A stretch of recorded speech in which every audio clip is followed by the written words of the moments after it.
Nagtiwala na ba kayo sa mga nakapaligid sa taong mahal mo?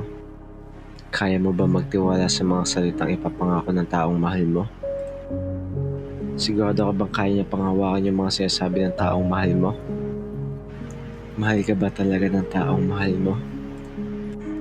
Ako si Mark. Masayahin, hyper, makulit, pero dumating ako sa puntong bored ako sa quarantine at naghanap ako ng babaeng makakausap. Nagsimula yung online class ng grade 12 ako. Masaya naman ako. Tuloy-tuloy lang naglalaro kasama ng mga tropa ko sa Discord. Kaso minsan, napapansin ko, ako na lang natitira pag umabot ng hapon.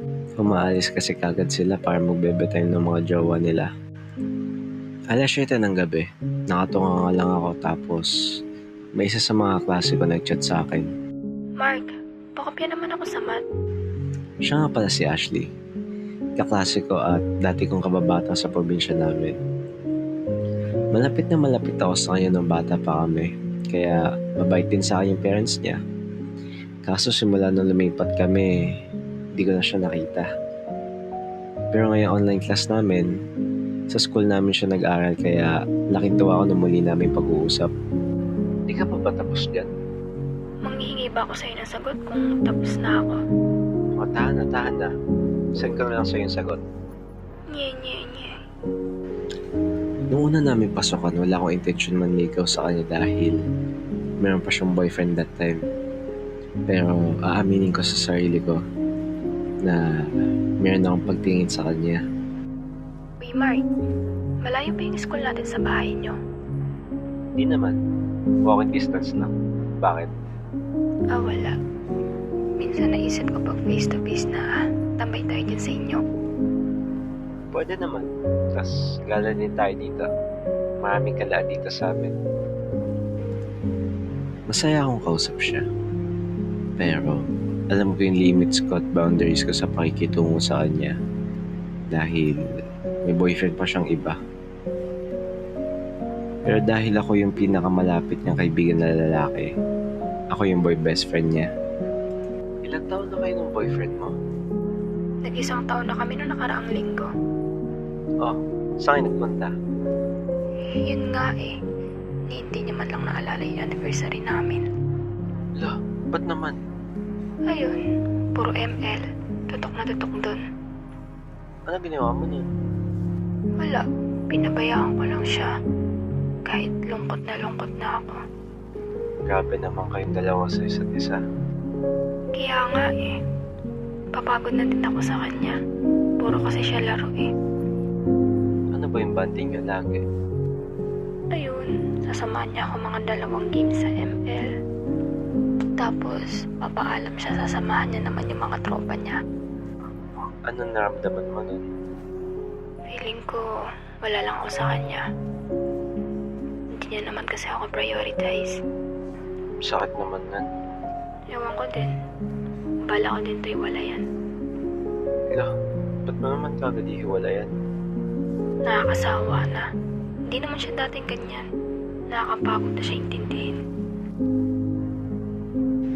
Medyo may naramdaman akong kakaiba nun. Alam ko masama na umasa maging kami. Dahil, syempre, meron pa siyang BF nun. Pero, ewan ko kung bakit natuwa ako nung sinabi niya maghihiwalay na sila.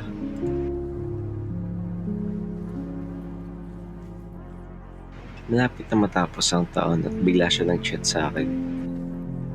Mark, pwede ka ba makausap? O bakit? Nangyari? Break na kami ng BF ko. At wala akong makausap. Ha? Bakit naman kayo nag-break? Nakipag-break siya sa akin dahil sa maliit na bagay. Anong malit na bagay? May nag-comment kasi sa post ko na tropa kong lalaki. At nagkaasaran lang kami ng tawagan na baby. Tapos, nakita niyo yun at nagselos siya. Nagalit siya sa akin at nakipag-iwalay siya.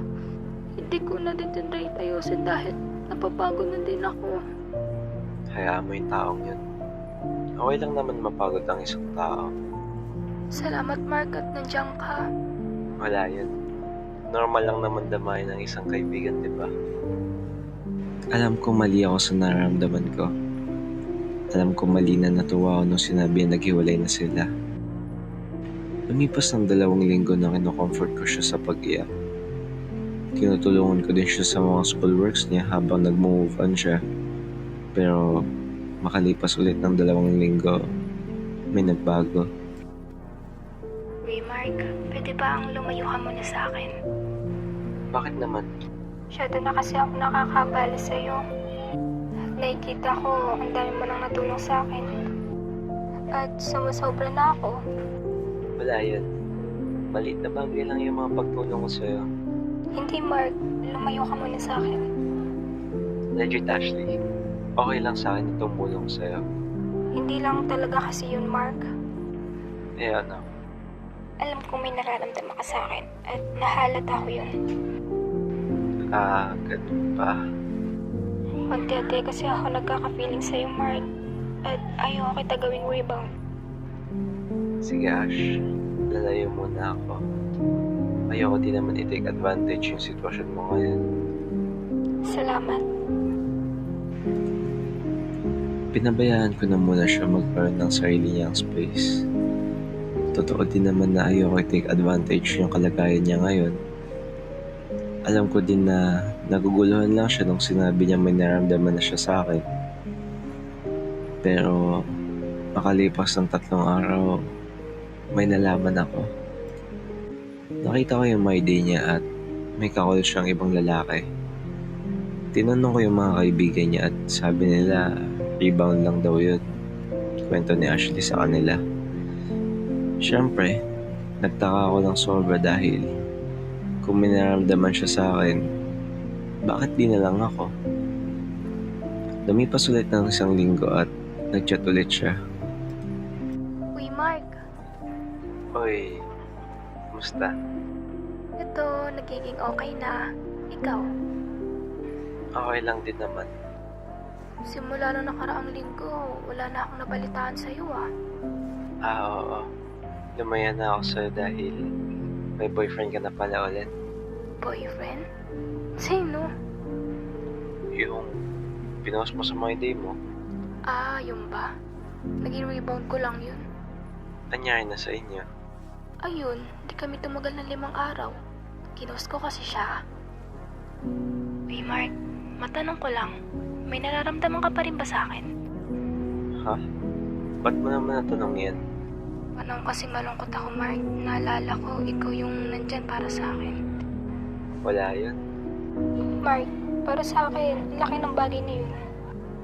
Kaya tinatanong kita, Mark. May nararamdaman ka ba sa akin?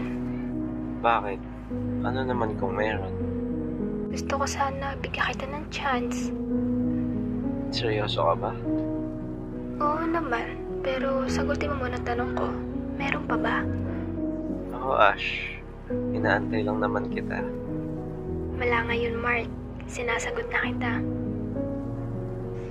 Alam ko masyadong mabilis na nangyari sa amin. Pero naging willing naman ako i-take yung risk. Dahil may tiwala naman ako sa kanya. Pero di ko inaasahan yung mga kasunod na ginawa niya sa akin.